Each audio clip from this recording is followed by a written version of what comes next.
Welcome, everybody. Thank you very much for joining in the seminar.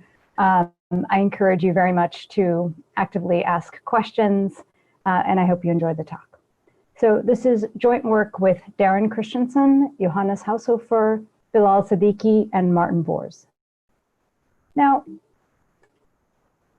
our starting point for this project was really the canonical observation that in many developing countries, the low utilization of health systems, stemming from the low quality of care provided through these health systems, contribute to high rates of mortality. So for example, in more than 36 countries, more than 10% of the population die before reaching their 5th birthday. And many of these deaths stem from diseases that we know how to treat and we know how to prevent if people were actually to use the health systems and health clinics available to them. Now, this lack of confidence in health systems and in the local healthcare system may be especially problematic, not just for persistent maladies, but also for emergent epidemics and ongoing health crises. That's because during health crises and during epidemics, this is when individuals are choosing whether they're going to comply with response efforts, like whether they will listen to the advice of healthcare professionals and do things like seek medical testing or choose to quarantine. So the question that we ask in this paper is, can improving health system accountability, that is, holding health workers accountable to provide better quality care, improve community health services and health outcomes, both during normal times as well as during crisis situations? So how do we do this? Well, we randomized 2 health system interventions in the context of Sierra Leone, which is a country in West Africa. And we randomized these 2 health interventions that were really aiming at holding health providers accountable in 2012. Now, the first intervention is called community monitoring, and it essentially leverages client power and uses community-wide meetings through which community members are able to hold clinic staff and staff at health facilities accountable.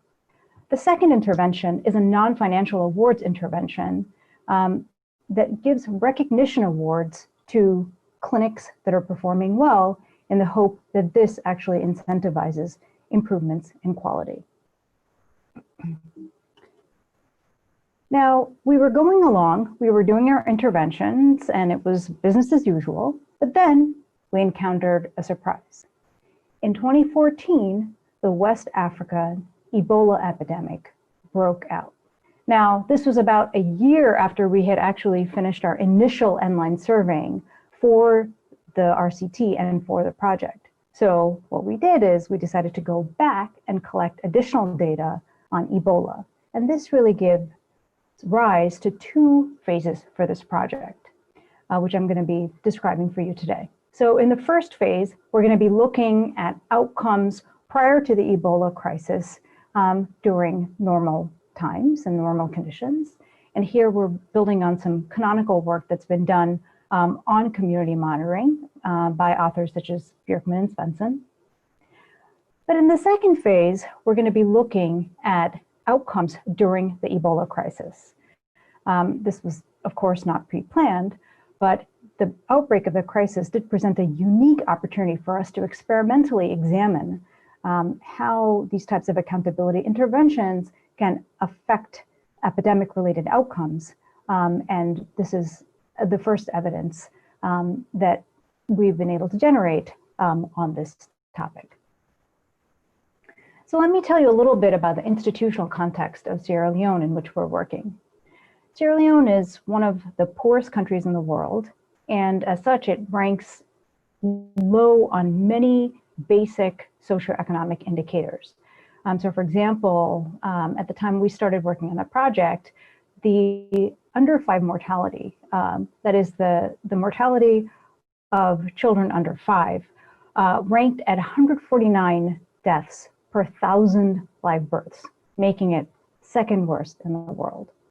Now, in part motivated by some of these really poor indicators, the government did try to initiate a set of reforms. In particular, in 2010, it launched an initiative that made healthcare free by removing user fees for healthcare for mothers and children under 5. So this initiative both removed fees and also increased health workers' pay in the hopes that this would actually improve the services that were delivered. But at the same time, the government remained very worried that poorly monitored staff would continue to charge fees, even illegally, and continue to exert little effort. And so this is where our interventions in our project came into the picture. So what did we do? For our evaluation, we actually partnered with the government's health ministry, and we worked in government maternal and community health clinics in the 4 districts of the country that I'm showing you in the map here. Now, these interventions were funded by the World Bank and implemented by 3 international NGOs, IRC, Plan International, and Concern Worldwide. So what are these clinics like that we were working in? Well, here's a picture of one in one of the study districts. These are very small clinics, and they tend to be rather under-resourced and have very little infrastructure. As one example, only 10% of the clinics in our sample actually have functional electric lighting. They are quite small in size, and the staff members that you should picture are essentially 2 staff members, typically nurses, not doctors, but nurses who are providing very basic health services. And at the same time, they see about 450 patients per month, so it is quite a hefty workload spread over relatively few staff. So let me now tell you about the interventions that we were actually implementing in these clinics. So the first one is the community monitoring intervention, which I'll refer to as CM throughout.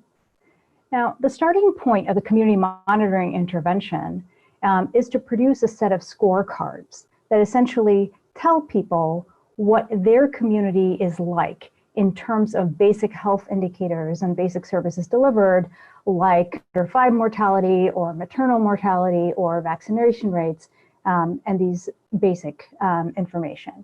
And so it both tells them how their district is and also compares their district to other districts. Now, these scorecards serve as the crux of a series of meetings. The first one is a meeting that's convened with community members only, where the scorecard is presented to them. The second one is a clinic-only meeting where just the nurses and the clinic staff are present. And the third one are interface meetings. And these are really the key meetings. These are the meetings where community members and clinic staff come together, and community members express their complaints about the state of healthcare and the lack of important services that are delivered, and levy many complaints. So for example, they'll say things like, oh, the nurse often isn't there when we go there. Why does the nurse not listen to us carefully when we're trying to describe the symptoms that our children are experiencing? Why does she yell at us? Why does she have this terrible attitude, and the like? At the same time, the clinic staff and the nurses have their own complaints that they levy. They say things like, we can't help people unless they actually come into the clinic. How can we help the mothers if they choose to actually give birth in their homes instead of coming into the clinic and doing what are called institutional deliveries?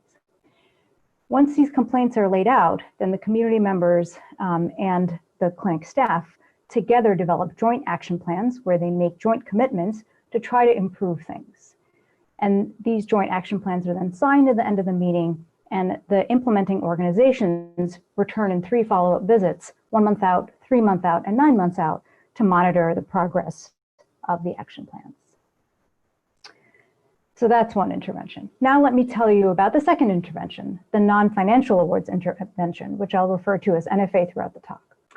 So the NFA intervention actually convenes competition amongst clinics in a given district. So the clinics are essentially competing with one another for an award that's going to be allocated. Importantly, the performance criteria on which they're going to be evaluated is kept secret because in an environment where there's multiple tasks that need to be done, we don't want to have all effort distorted towards just the tasks that they're going to be awarded on. And similar to the community monitoring meeting, the implementing organizations have 3 visits in which they first explain the nature of the competition and then follow up to essentially sustain interest in the competition. Now, the data that are going to be used to determine how the clinics are doing and determine the winners actually stem from the clinic itself. So that always creates a concern that, maybe there will be misreporting of this information. To prevent this, what we told the clinic staff is that the clinic data would be audited. And in fact, we did audit the data. So what we would do is go and draw patient names out of the registers, figure out where they live, then go to the village where they allegedly lived, look them up, verify that they're a real patient who actually went in and sought services on that given day and not just a ghost patient, to prevent this kind of misreporting. The awards themselves are non-financial in nature. So the clinics are given a wall plaque, and then all the letters, all the staff at the clinic that win are given letters that are sent in from government health officials commending them for their good work.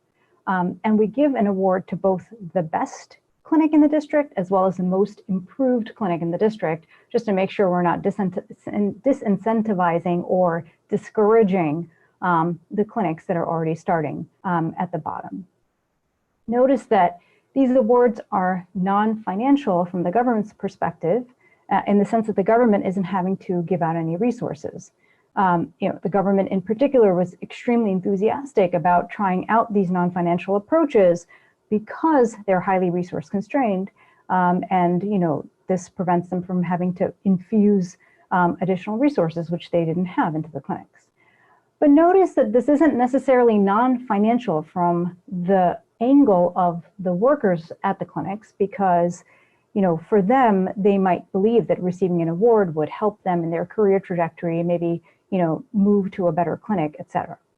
And finally, the awards are actually announced after we collected information and surveyed at Nline, because we want to make sure that the survey measures and the Nline measures didn't actually reflect the happiness of those who had won the award. So with that overview in mind, let me tell you just about the basics of the evaluation design before pivoting to the results. So we worked in 254 government-run health clinics in 4 districts of the country. We took these 254 clinics and we used a lottery to put them into 3 groups. One set of clinics went into the community monitoring group. Another set of clinics were assigned to the non-financial awards group. And then the third set of clinics were assigned to be part of the control group, or the comparison group, to which we would be comparing how the CM and NFA clinics were doing. Now, who did we survey to actually track outcomes and measure impact? Well, we measured individuals residing in the catchment area of the clinics, which are a 3-kilometer radius around the clinic. Essentially, we first picked 2 communities or 2 villages out of this catchment. So we were working in 508 communities. And then we surveyed up to 10 households per community for a total of 5,080 households. So we're going to be, using data from 5,080 households that we collected. That all happened in 2013, as I mentioned, the Ebola outbreak occurred about a year after we had wrapped up our Nline survey in 2013.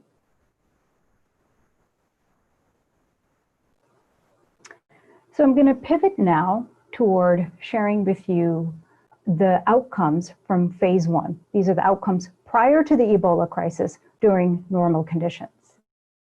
And when I take you through the results, I'll be taking you through 3 sets of results. The first is on clinic utilization, the second is on patient satisfaction, and the third is on health outcomes. So the first set of outcomes that we're going to look at are going to be around the general utilization of health clinics. And let me take a moment to explain the structure of the tables, because all the tables that I'll be showing you from the phase 1 results are structured and presented in a similar way. So in the first column, what you'll see is a pooled specification. That is looking at the treatment effect of being in either a community monitoring clinic or an NFA clinic. In the second column, I show you the results for community monitoring alone. So these numbers are going to tell you what the treatment effect of being in the community monitoring group is relative to the control group. And the third column is the NFA only group. So this is showing you what the effect of being an NFA clinic is relative to the control group. And this fourth column is the number of observations that are in the regression. Now, in this first phase of results, everything in terms of all the indicators that we're looking at, which are shown here, are measured in standard deviation units. So basically, you can interpret the effect sizes and these coefficients in standard deviation units. And sometimes I'll take what the implied effect is in standard deviation units and translate it at the bottom to what the non-standardized indicator suggests the effect size is. Okay, so with that in mind, let me tell you about what the measures of utilization are that we're looking at. So we define utilization as the number of times individuals sought care for health needs at a clinic.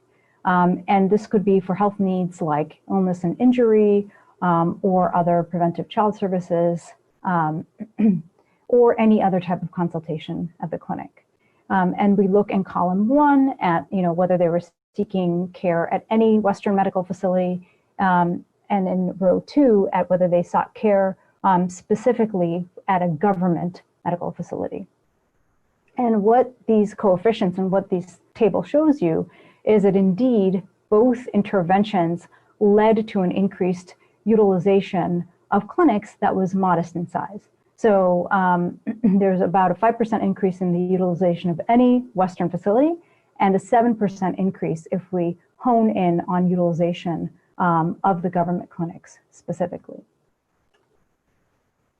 Next, we look at maternal utilization, which comprises of indicators such as whether individuals chose to give birth in the facility, as well as ANC and PNC visits, which are essentially visits for the purposes of antenatal care before birth and postnatal care after birth.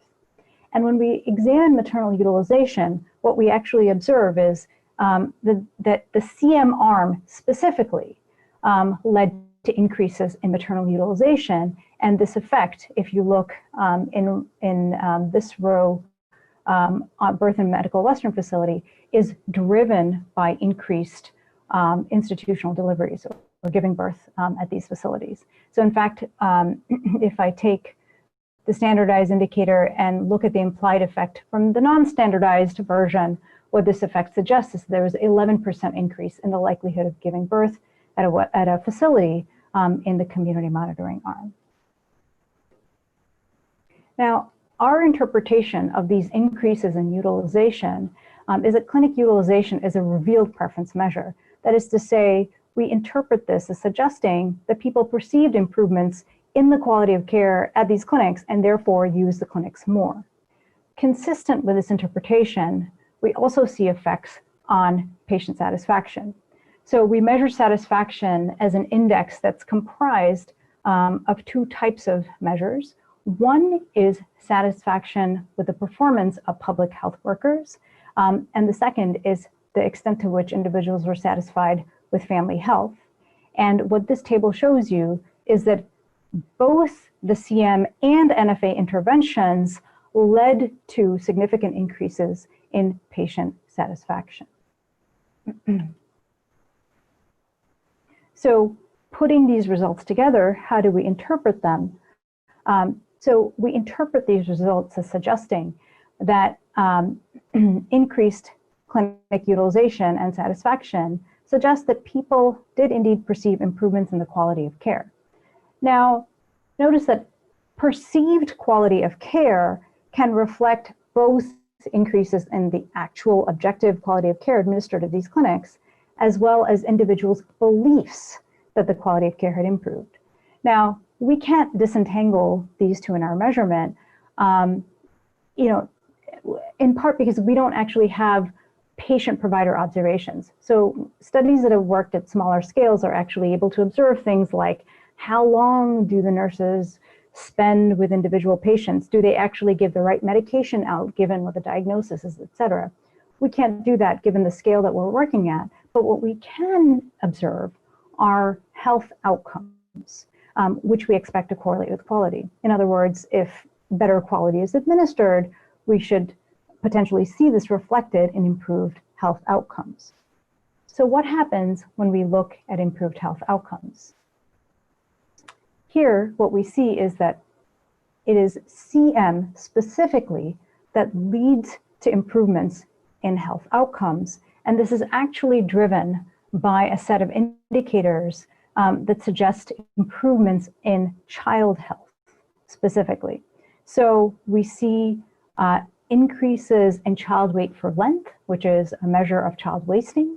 We see increases in vaccine completion, and we see reductions in the likelihood of a child under 5 dying within the household. Now, this effect on the death of the child under 5 is actually quite substantial. The implied effect is that there's a 38% reduction in the likelihood of an under 5 death in the household, which is quite substantial. So to summarize the phase 1 results, what we observe is that both CM and NFA lead to improved clinic use and satisfaction, that is, both appear to have boosted the perceived quality of care, and CM specifically leads to improved health outcomes, which suggests that there were additional improvements in the quality of administered care in these clinics. So before turning to phase 2, I think I'll pause and I'll ask Karen if there were any sort of burning questions that were raised in the phase 1 results. And I'm happy to take a couple of those, or I can move on to phase 2 and collect the questions. You know what? You are getting a lot of really great questions, but I think that you should keep going because most of these, I think, are more general questions that can hold till the end. Great. Then I will press ahead and we will have the discussion of the questions collectively when I get through the phase 2 results. So in phase 2, we're going to be examining outcomes that occurred during the Ebola crisis. Just to give it some context, when the Ebola epidemic first broke out in 2014, the World Health Organization described it as one of the most acute public health emergencies seen during recent times. Never before in history had a biosafety level 4 pathogen infected so many people so quickly over such a broad geographic area for so long. And this was a statement they made early on in the crisis. Now, by the end of the crisis in 2016, there were over 28,000 cases and 11,000 deaths in West Africa alone. And Sierra Leone accounted for about 14,000 of these cases and 4,000 deaths. And this is a small country of just 7 million people. Now, containing Ebola, as with other infectious diseases, actually requires people to isolate early and for them to be treated early.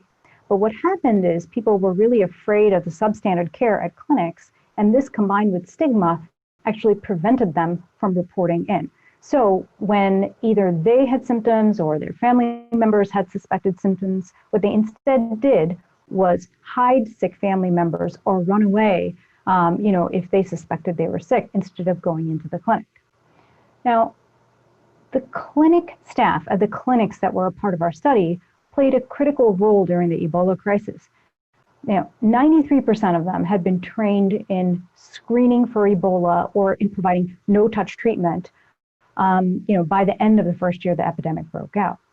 So given this, what we want to ask in the second phase is, did the improved confidence and perceived quality of care in the CM and NFA clinics actually facilitate greater reporting of Ebola in these locations?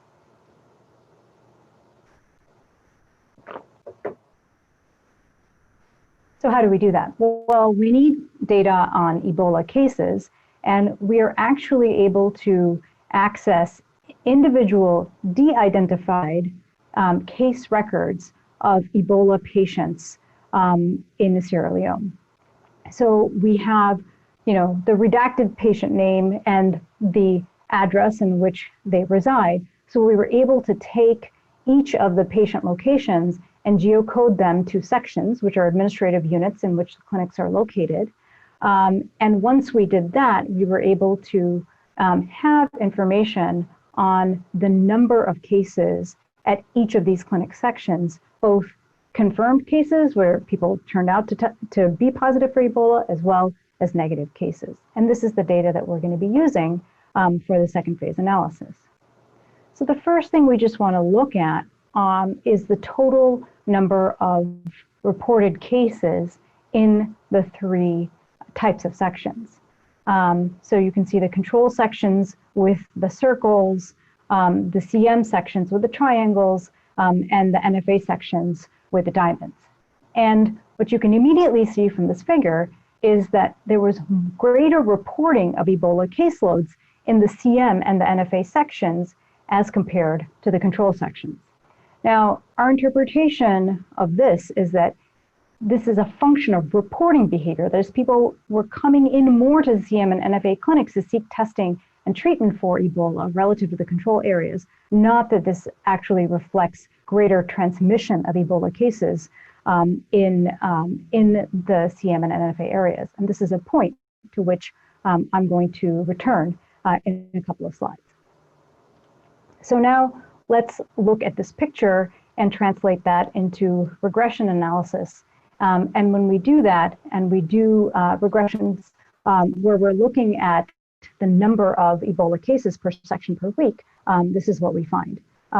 So you can focus on the top panel here, which is just showing the effects on total cases under our basic specification. And this pooled coefficient indicates is that there was about 62% greater reporting of Ebola cases in the treatment areas as compared to the control areas. Now, the effect on CM appear to be qualitatively larger from the effects in NFA, indicating greater reporting in the CM areas. But statistically speaking, we can't reject the hypothesis that these two effects are equal in size. So essentially, we interpret this as similar sized effects in the CM and NFA areas. Now, our interpretation of this increased reporting, as I mentioned, is that this is occurring because of improvements in the perceived quality of care. So how do we present evidence on this?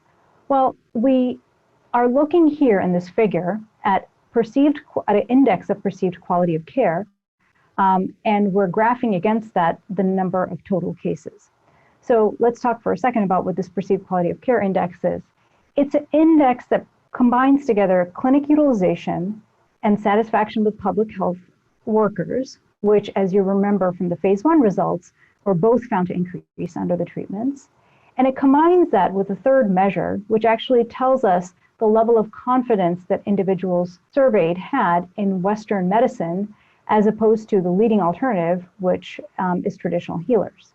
So traditional healers in Sierra Leone are essentially either quacks who are peddling like potions and things like that, and not actual Western medications, or they're spiritual leaders to whom people turn in the hopes that the spiritual healing will aid with the physical healing. So what we observe is that both treatments actually led to increased confidence and trust in Western medicine relative to traditional healers.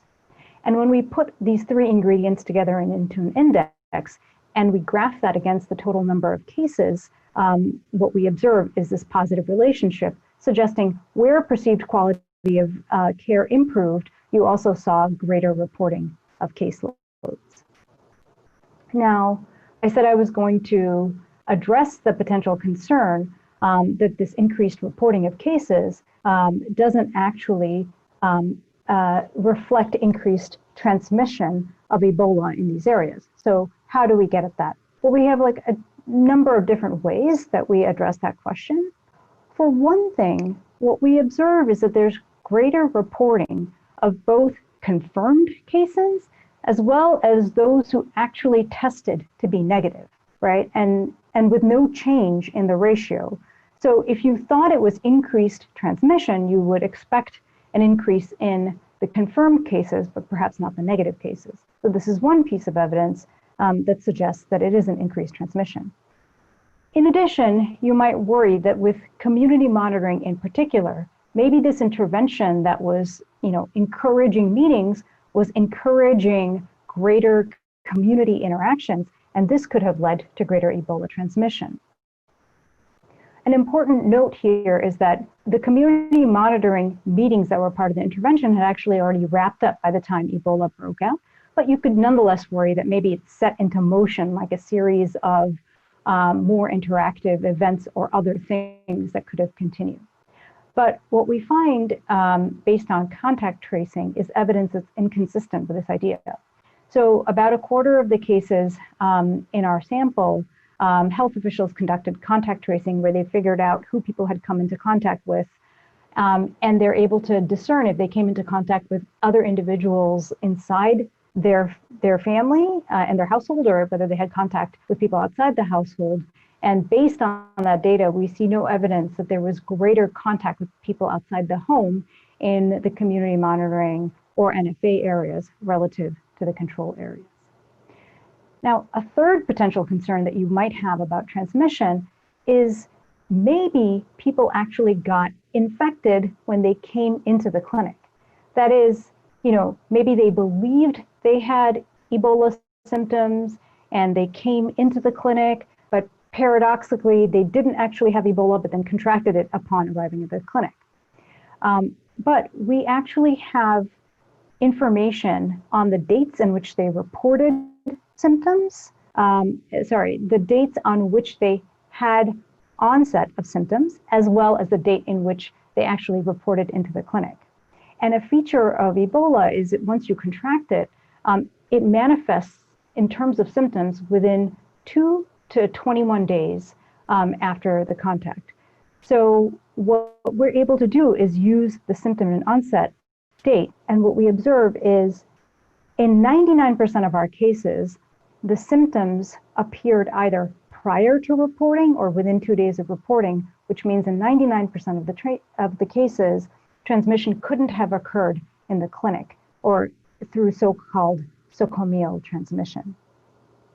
So our interpretation, is that these reporting measures that we see are more a reflection of people being willing to come in and get tested and seek treatment rather than this increased transmission. So if people are coming in to seek treatment, then a natural question is whether we observe improved patient outcomes in these areas. And here, to look at this, we're able to actually look at Ebola patient mortality. So we're able to look at Ebola patient deaths conditional on the number of cases. And what we find here is very much in parallel to what we observed in the phase 1, where community monitoring was leading to improved health outcomes. So here again, in the second phase, what we see it's community monitoring in particular that leads to a reduction in Ebola patient deaths of about 35% in the average section in our study. So these decreases in Ebola patient deaths bolster this idea that increased reporting of Ebola cases is a good thing in this context and is actually leading to greater treatment and ultimately serving to reduce patient mortality.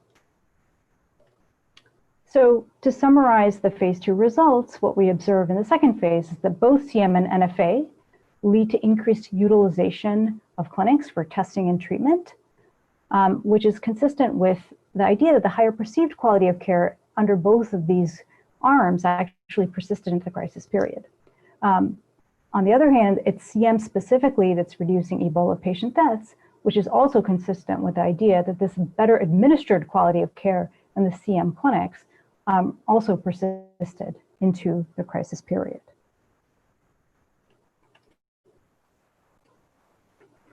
So pivoting to the conclusion, what do we take away from all this? So what we take away is that accountability interventions that improve the perceived quality of care and build confidence in the health systems can serve to improve community health, not only during normal times, but also during crisis conditions.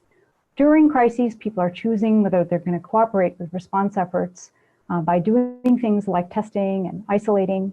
And this is when views on the health system and views on health officials may be especially consequential for life and death decisions. Now, a natural question is, what are the implications of this for the current health crisis we face and for COVID-19? So, what we think is that, of course, the contours along which trust and confidence are defined is going to vary tremendously from context to context and country to country. Quality of care might be a huge factor in shaping trust in the context of many developing countries. They may be less relevant in contexts like the US or the developing world. Here, maybe the contours of trust are defined more based on political party or on ideology in terms of the extent to which we tend to trust health officials.